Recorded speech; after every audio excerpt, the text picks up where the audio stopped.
મને કે કૂતરા ભૂખાય છે. હું છીક ખાઉં એટલે કૂતરો ઉઠીને ચાલી જાય કે આમાં આપણા હારા માણસનું કામ નથી. 5 પ્રકારની છીક હોય છે સાહેબ. કેટલી છીક નોન સ્ટોપ દાંડિયાથી બોલવા.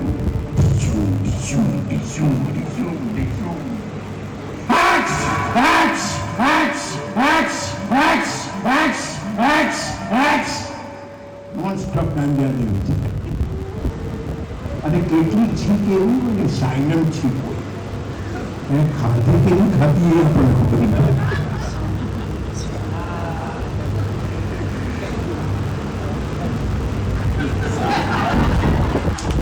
ક્યારે ખાધી હું ખાધું કંઈ ખબર નહીં પડે.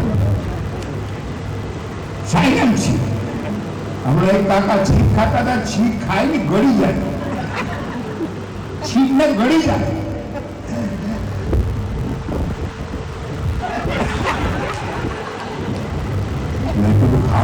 ગળી હાના ગામ છે.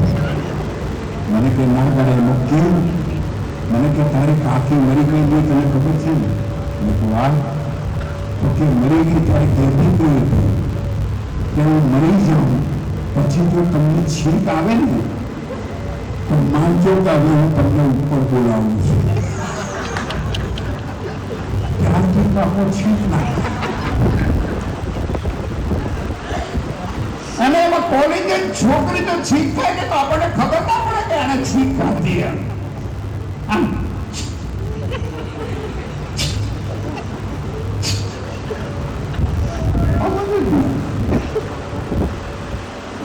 પણ મજા તો સાહેબ છે ને આ પુરુષોની છે. એ લોકો ઇંગ્લિશ છે.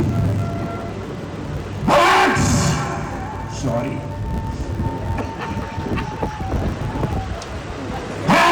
Excuse me, please. English. અને બહેનો શીખાય ત્યારે જલારામ બાપા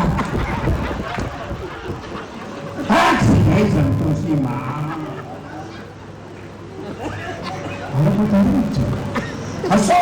તમારે સાજો બાજુ દરેક જગ્યાએ હાસ્ય પડેલો જ છે. પણ એની દ્રષ્ટિ તમારે હસવાની શોધવી પડે.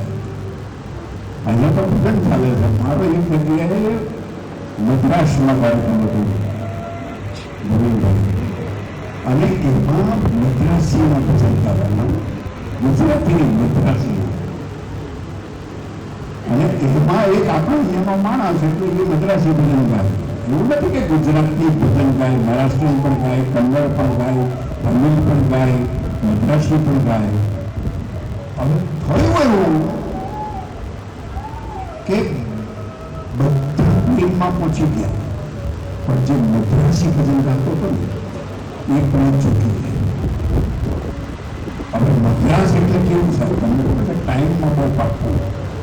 9 વાગ્યાનો કાર્યક્રમ આપો એટલે 9 વાગે સ્ટાર્ટ જ થઈ જવો જોઈએ. 9:05 બાકી એનો ઓડિયન્સ ફૂલ. 5 જ મિનિટમાં કાર્યક્રમ શરૂ કરવાનો. પેલો જે આવ્યો ને પેલાને ફોન કરવો. પેલો એમ કે હું 5 મિનિટમાં જ આવું છું, તમે ચિંતા નહીં કરતા, તમે થોડુંક ચલાવો.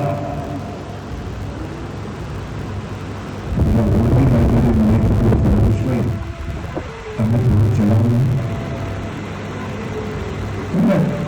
ઓર્ગેનાઇઝર કે આપણે પૈસા મળે એટલે આપણે નથી આખું પડાવી. અને મેં ચાલુ કર્યું. મને એક હિન્દુ ભજન આવડતું હતું. મારા ગાવાનો વિષય નથી. મેં હિન્દુ ભજન ગાવું. અરે દ્વાર પાડો કનૈયા સે કહ દો घर पे सुदामा करीब आ गया है, घर पे सुदामा करीब आ गया है, भटकते भटकते न जाने कहाँ से तुम्हारे महल के करीब आ गया है, तुम्हारे एक मद्रासी बोलते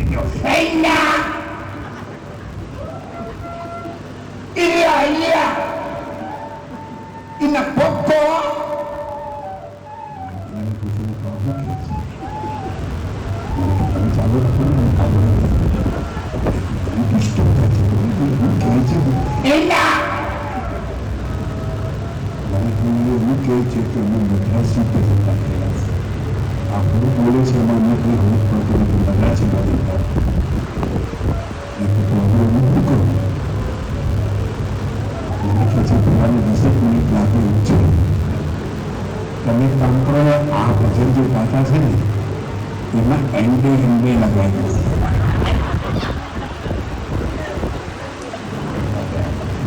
નામ ખબર છે કે મને કે તમે લગાવો ને એન્ડે લગાવી.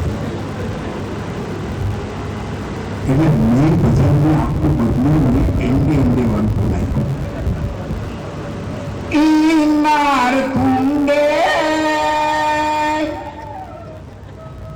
મીનાર કુંડે ભજન કામ મારી નજર પેલા મદ્રાસી પેલો ઊભો નથી થઈ જાય. પણ એને કઈક મજા આવી ગઈ કે છે તો મદ્રાસી પણ મને સમજણ નથી પડતી. ઈનાર કુંડે મીનાર કુંડે આગળ લાવું ક્યાંથી? પૂરો કાનમાં આવીને કહી ગયો મને કે આપણે સાવરકુંડલા કાઢીએ છીએ એને મેં સાવરકુંડલા લીધું. ઈનાર કુંડે મીનાર કુંડે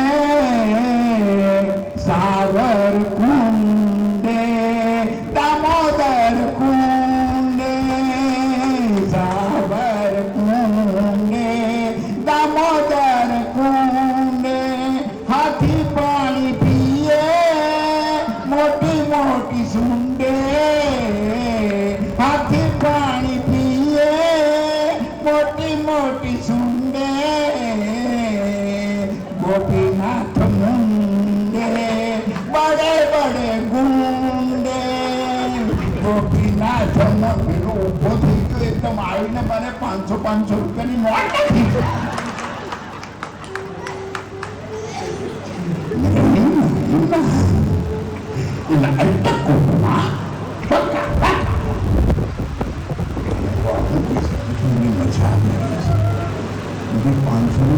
જોયું તો બધી જૂની રેલી ગયું. જે વિષયમાં આપણું જ્ઞાન ના હોય ને એ વિષયમાં ક્યારેય પણ પડવું નહીં. ત્યારથી મેં આ સંકલ્પ કર્યો. તમે મોટા આજકાલનું જનરેશન જેવું બદલાતું જાય છે. પહેલાના જમાનામાં સાહિત્ય કેવું 14 વર્ષથી ચારણની દીકરી આ સોરઠના ધરતીના ગિરનારના જંગલની અંદર રહેતી હોય સાવજનો અવાજ આવતો અને એ ઘડીએ ઝવેરચંદ મેઘાણી સાહેબ અને કવિ દુલાભાઈ કાગ જ્યારે જંગલમાં જાય છે અને જોવે છે કે એક દીકરી બેઠી છે. દીકરીની આંખમાંથી ગડગડ આંસુ આવે છે કે મારે ત્યાં કોઈક મોટા ઘરનો માણસ મારા ઘરે આવી રહ્યો છે. ફાટેલી તૂટેલી ઓઢણી હોય, ફાટેલો તૂટેલો ઢોળિયો હોય, બાપુને પાણી આપી રામ રામ કરે અને પોતાની ઓઢણીથી ઢોળિયો સાફ કરીને બાપુને અંદર બેસાડે છે અને પોતાની માં માંદી હોય એના માટે જે ચાંદનું દૂધ રાખ્યું એ દૂધનો કટોરો લઈને જેવીને માપવા જાય છે. એ ગરીબ દિશામાંથી અવાજ આવે છે કે શાવ જાગવું શાવ જાગવું શાવ જાગવું બાપુ બાપુ બાપુ બાપુ બાપુ. આટલો અવાજ પોતાની સાથમાં એ ભારતની દીકરી, એ ગુજરાતની દીકરી, એ 14 વર્ષની ચારણની દીકરી એક બાજુ ઝવેરચંદ મેઘાણી સાહેબને હેઠા મૂકી દે, એક બાજુ દૂધનો કટોરો હેઠા મૂકી દે અને ઘણાથી કડિયાની ગાંઠ ઉઠાવીને જ્યારે અવાજની દિશામાં દોડે છે ત્યારે કવિ ઝવેરચંદ મેઘાણી સાહેબ કાગળ અને કલમ કાઢ્યા વિના પોતાની કંઠમાંથી કવિતા કાઢે છે અને એ કવિતા આપણે બધા 6થા ધોરણમાં ભણ્યા હતા. તે મારી ઉંમરના છે.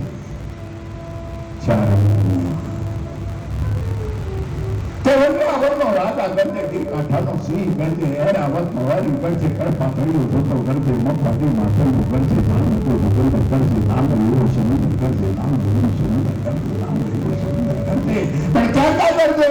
તો પાવડના દાણામાં કરજે, ડુંગરના ગાડામાં કરજે, કણબીના ખેતરમાં કરજે, કામકના પાદરમાં કરજે, કે નદીઓની બેખરમાં કરજે, ગીરીઓની કોહરમાં કરજે, ઉગવનો આથમનો કરજે, ઓરોને આકેરો કરજે, અંતર કંપની કે પટ્ટા બાબા ચડતા કંપની કૂટામાં પાલકડા કંપની મધડકડા કૂટીના કંપની ચાર કણા પાંદરડા કંપની પાલોડા પથ્થર પણ કંપની સરિતા ઓલા જળ પણ કંપની સોપાની જાગરના કંપે ચડતી છે પણ સૌને કંપે અને આ ઝબુકે તો કેવી એની આ ઝબુકે વાદળમાંથી વી ઝબુકે જોતી ઉગી વી ઝબુકે જાણે બે અંગાર ઝબુકે ટમટમતી બે જોર ઝબુકે અને સામે રૂપા મોર ઝબુકે સામે રૂપા મોર ઝબુકે અને જળવા ફાડે કે ડુંગર જાણે રાતા પાડે જોગી જાણે ગુફા ઉગાડે યમ રાજાનું પાડ ઉગાડે પૃથ્વીનું પાતાળ ઉગાડે બચી સરકાર તાજ જુડાવે અને વસ્તીએ જીવ પતાવે અને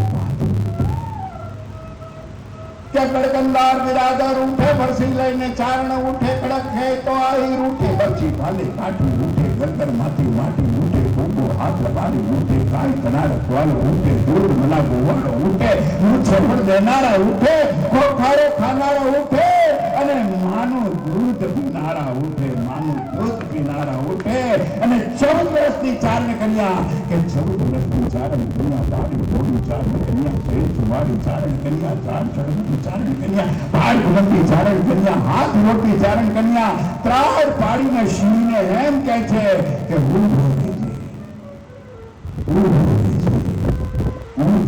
છે કે કિલ્લા પુત્તા હું ધોરી છે કાયર પુત્તા હું ધોરી છે ભૂત ભરાતું હું ધોરે છે ચોર ઉતારાતું હું ધોરે છે લાવ ઉતારાતું હું ધોરે છે આટલી ત્રાડ પાડતાની સાથમાં જ્યારે શિવ ભાગે છે ત્યારે કવિ સફેદચંદ્રને ગણેશ સાહેબ શિવને એમ કહે છે કે શિવ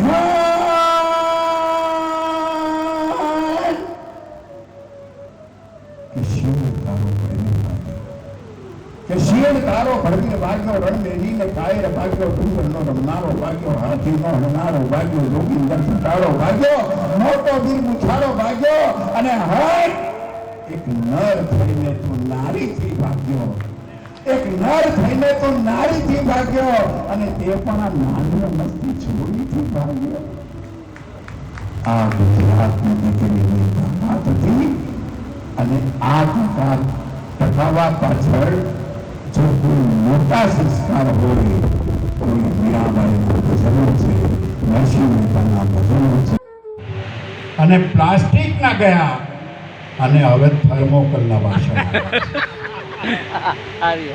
આપણા સંબંધોમાં પણ આવું જ છે સાહેબ.